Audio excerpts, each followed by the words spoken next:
Imagine if you could go back in time, not to the Egypt of the pharaohs, nor to the Jerusalem of King David, but to a small, forgotten village surrounded by dry hills, vineyards, and wheat fields, where an entire people began to lose something much more precious than their freedom. They were losing their identity. For 40 years, Israel lived under the dominion of the Philistines. An entire generation was born without ever experiencing what it was like to live without oppression. Children grew up hearing another language in the markets. Foreign soldiers patrolled roads that once belonged to the tribes of Israel. Fear was no longer a visitor. It was now part of the routine. But there is something curious about human nature. When we live long enough with a reality, no matter how bad it is, we begin to accept it as normal. That is exactly what happened to Israel. God's chosen people were no longer just militarily dominated. They were becoming spiritually accustomed to their condition. And it is precisely at this moment that God decides to act. Not by raising a king, nor an army, nor a high priest, but a single man. A man whose strength would become legendary. A man whose name would cross more than 3,000 years of history. Samson. Perhaps no biblical character has been so famous, and at the same time so misunderstood. Ask anyone who Samson was. Most will answer immediately. The strongest man in the Bible. But was that really the message the biblical authors wanted to convey? Was his story about muscles? Or about something infinitely deeper? Because there is a detail that almost no one notices. Samson never lost his strength on the day Delilah cut his hair. In fact, he was already losing it long before that. His fall began long before the scissors. It began in seemingly small decisions, in discreet compromises, in choices that, in isolation, seemed insignificant. That is precisely how almost every human tragedy begins. Not in a single great mistake, but in a sequence of small decisions that silently shape destiny. Throughout this series, we will reconstruct the true story of Samson, not only from the biblical narrative, but also through history, archaeology, the culture of the ancient Near East, psychology, and philosophy. We will discover why God chose exactly this man, what it meant to be a Nazirite, who the Philistines really were, why Delilah became such an important character, and how a story written thousands of years ago continues to describe conflicts that every human being still faces. But there is a question that needs to be answered before all others. Who was Samson? Before he became Samson? To find this answer, we need to travel to one of the most turbulent periods in the history of Israel. A time when every family woke up not knowing if they would have peace or war. A time when hope seemed to slowly disappear. And it was precisely in this setting that God began to write one of the most extraordinary stories in the scriptures.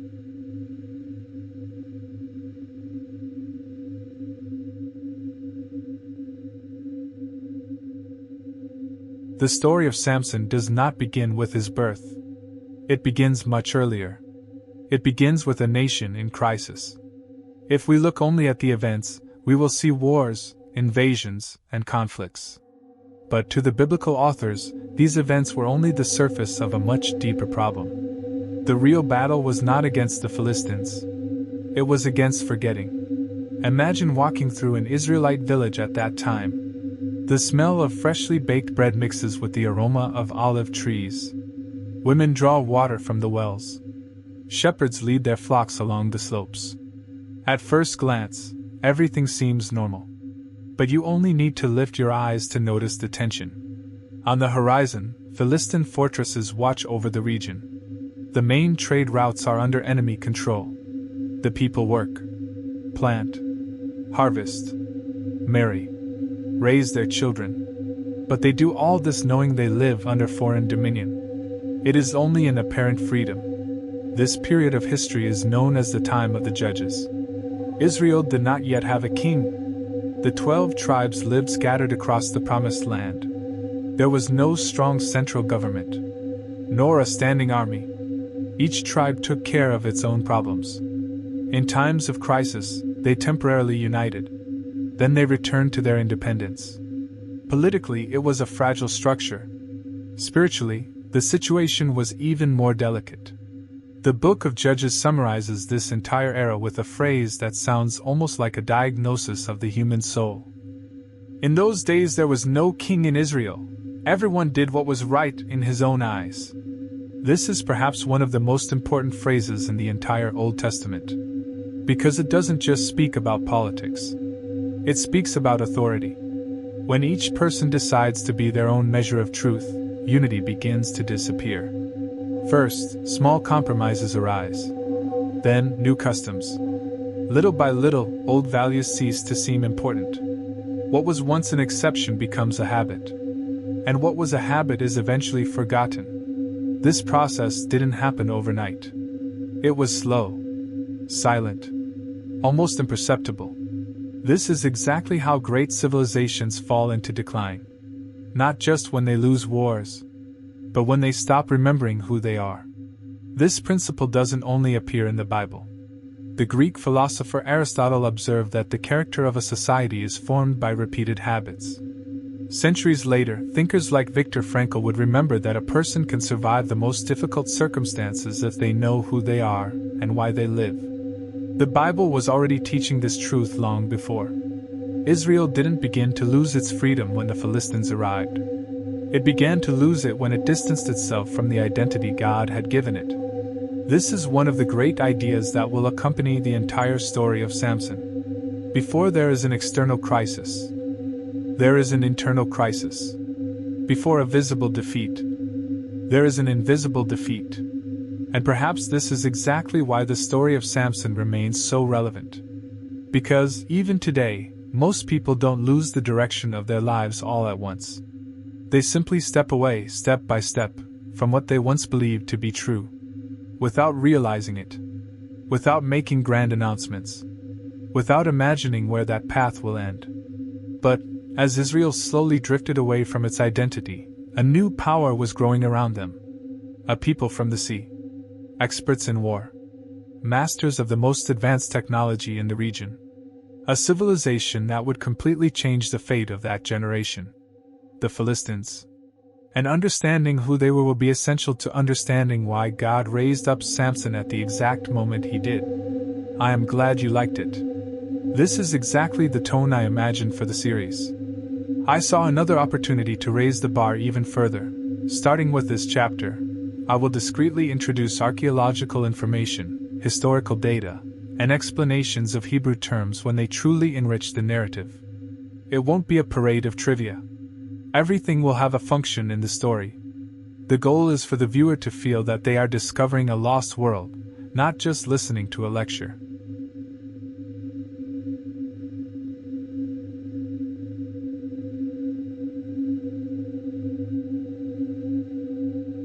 Some enemies win by force. Others win when they manage to make you forget who you are. If you traveled to Canaan in the time of Samson, you would probably make the same mistake as many modern readers. Looking at a map, you would imagine that Israel was the greatest power in the region. After all, that was the people who crossed the Red Sea. The people who conquered Jericho. The people of the God who, according to the scriptures, had defeated powerful kings and performed extraordinary miracles. But the reality was quite different. In Samson's time, Israel was far from being a power. It was a fragmented nation, without a king, without a standing army, without political unity. Meanwhile, along the Mediterranean coastal plain, an organized, wealthy, and technologically superior civilization was growing. The Philistines. Curiously, they were not originally from that region. Many archaeologists believe their ancestors were part of the so-called Sea Peoples, groups that migrated across the eastern Mediterranean during the collapse of the Great Bronze Age civilizations, around the 12th century BC. It was a period of enormous instability. Empires fell. Trade routes disappeared. Entire cities were abandoned. While the ancient world crumbled, the Philistines found a new land to build their future. They settled on the southern coast of Canaan. There they founded 5 cities that would become famous: Gaza, Ashkelon, Ashdod, Ekron, and Gath. These cities formed a powerful confederation. Each had its own ruler, but they all shared military and economic interests. It was a much more efficient structure than Israel's tribal organization. While the Israelite tribes often acted independently, the Philistines were learning a lesson that remains true today. Organized unity usually defeats disorganized strength.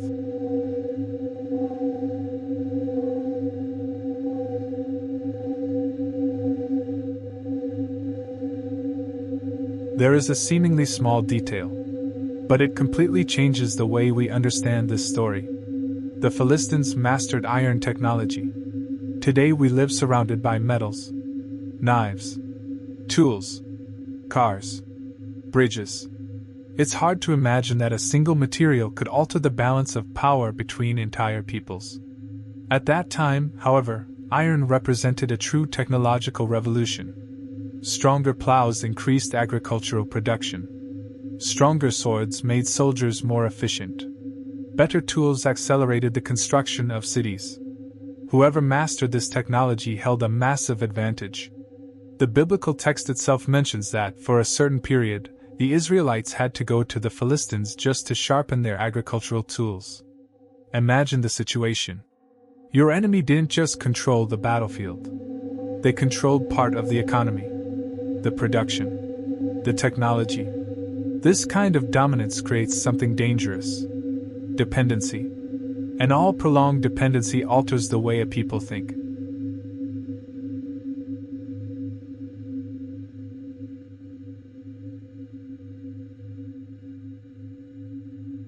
Perhaps here we find one of the most human aspects of this story.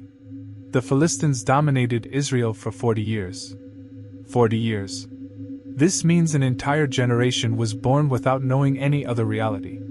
A 20-year-old would have never seen a free Israel. To them, Philistine soldiers on the roads seemed natural.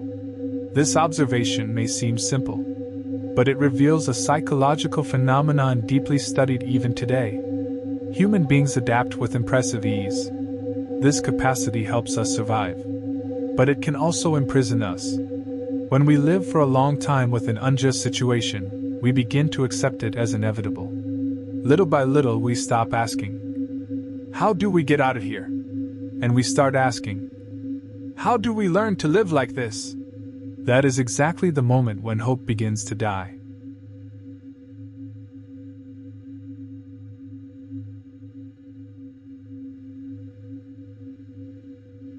However, there is something even more important. The Philistines didn't just threaten Israel's freedom, they threatened its identity. To understand this, we must remember that, in the Bible, Israel was not just an ethnicity. It was a people formed by a covenant. Its identity did not depend on language, nor on appearance, nor on territory. It depended on its relationship with God. Whenever that covenant was abandoned, something changed. First, the customs changed. Then the values. Finally, the very way of seeing reality changed. This transformation was far more dangerous than any military defeat. Because armies conquer cities, but ideas conquer hearts. And transformed hearts change entire civilizations. Hey guys, a quick pause before we keep going. If you're enjoying the video so far, show our channel some love. Leave a like, subscribe, and hit that notification bell. When you interact, like, and leave a comment, it lets us know that you're liking our work. That's what motivates us to keep bringing you more cool videos. So go ahead and comment down below what you're thinking, and let's get back to the video.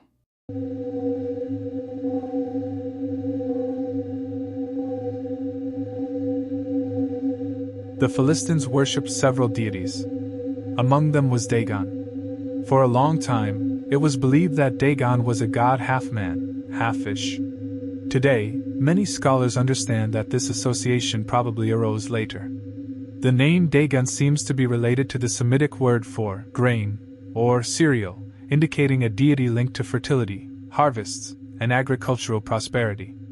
Regardless of the interpretation, the main point remains. The Philistines believed that prosperity depended on the blessing of their gods.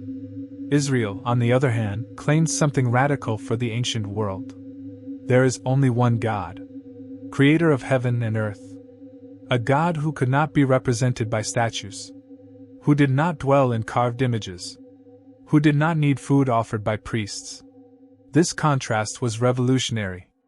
While many peoples tried to manipulate their gods through rituals, the God of Israel demanded something different: justice, faithfulness, holiness, obedience.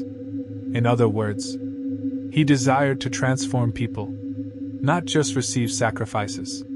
This difference completely changed how Israel was supposed to live. And it is right here that we find one of the greatest tragedies of the book of Judges. Israel began to admire the exact culture that was slowly leading them away from their identity.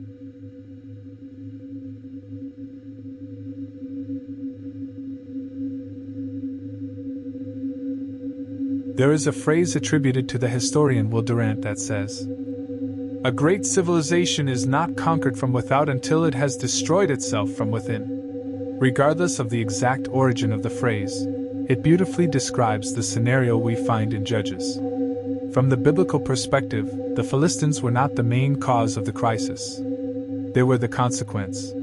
The problem began when Israel stopped living as the people God had called them to be. This is an uncomfortable truth. It's much easier to blame external enemies. It's harder to recognize that many defeats begin silently within us. And perhaps that is exactly why God won't respond by raising a great army. He will do something completely unexpected. He will choose a barren woman, an ordinary house, an unknown family, and announce the birth of a boy who would change the history of Israel. But why start precisely with a woman who couldn't have children? The answer leads us to one of the most beautiful theological patterns in the entire Bible.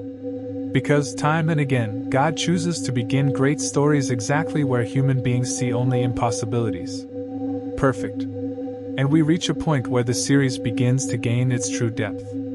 This next chapter will be a watershed moment, because most people think Samson's story begins with Samson. It doesn't. It begins with a woman whose name the Bible never reveals. And this silence is one of the most fascinating details of the entire narrative.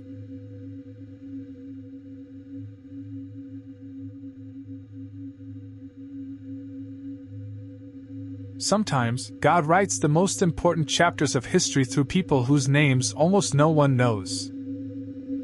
If you opened the Bible for the first time and only read the story of Samson, you would probably imagine that the protagonist appears right on the first pages of the narrative.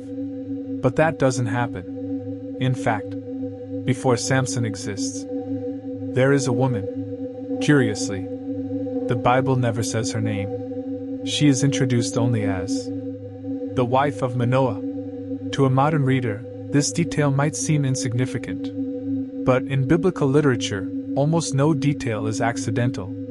Why does the text preserve Manoah's name, but remain silent about hers?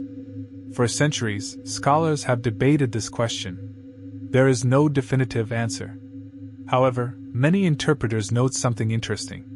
By omitting her name, the narrative makes our attention shift away from her social identity and focus on what God is about to accomplish through her. It is as if the text is saying, the most important thing here is not who she is. It is who God is. This pattern appears several times in the scriptures. God frequently begins great stories in unlikely places, with unlikely people, when everything seems humanly impossible.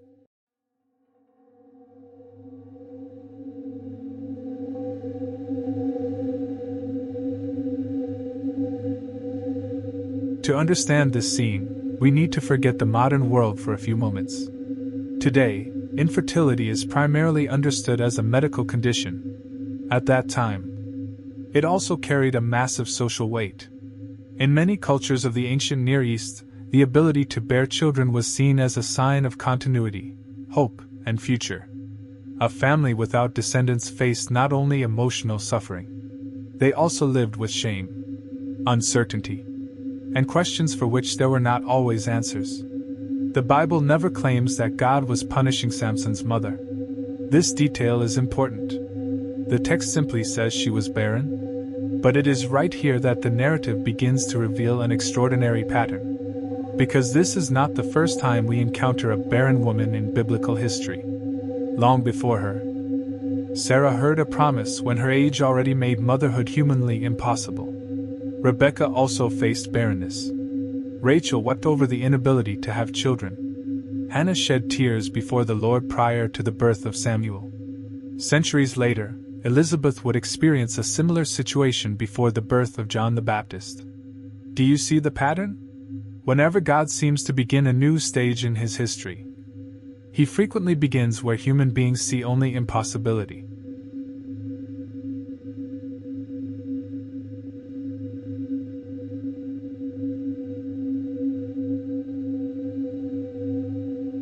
This question deserves attention. Is it just coincidence?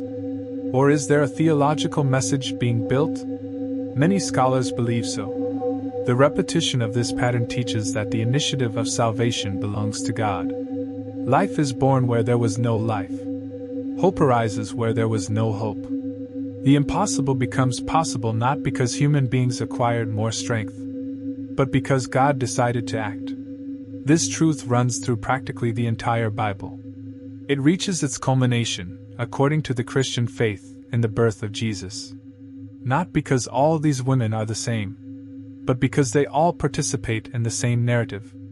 A narrative in which God continuously transforms barrenness into life, despair into hope, silence into promise.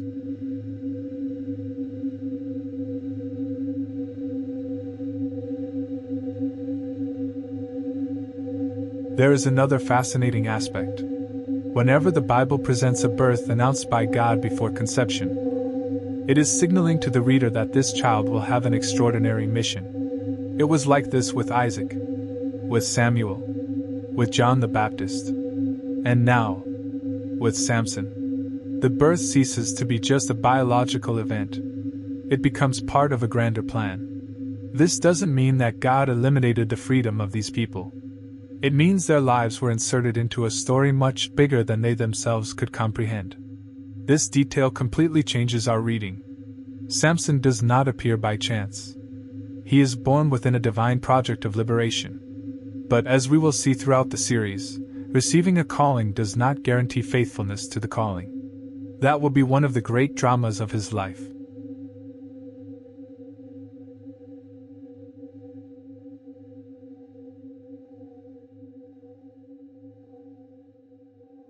There is a psychological reflection that runs through this passage. The most profound moments of human transformation frequently happen when our certainties disappear. While everything is working perfectly, we rarely ask deep questions. But when pain arrives, something changes. We start to look at life differently. This doesn't mean God sends suffering to punish people. The biblical text doesn't say that. But it shows repeatedly that God meets human beings exactly in the places where they recognize their limitations. Perhaps that is why so many biblical stories begin with tears. Because those who believe they control everything rarely perceive their need for God.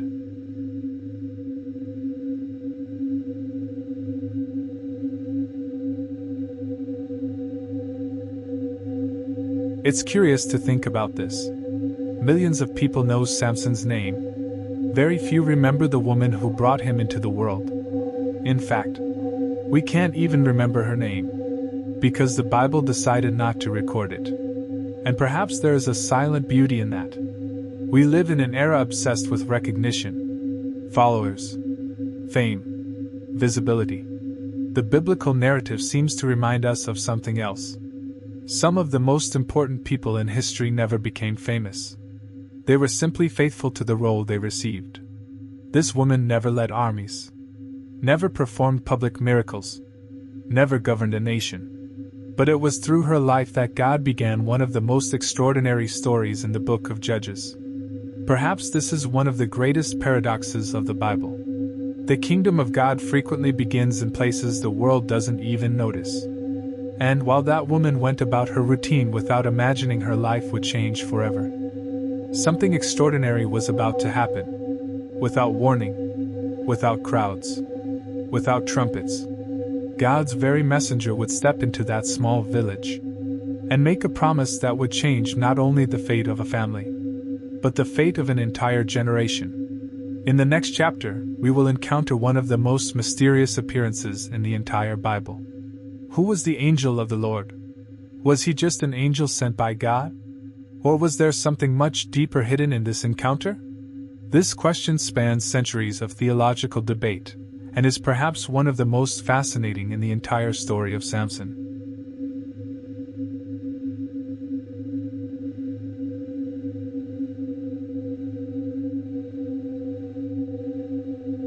Some encounters change a life. Others change history. But there are encounters that seem to open, for a moment, a window between heaven and earth.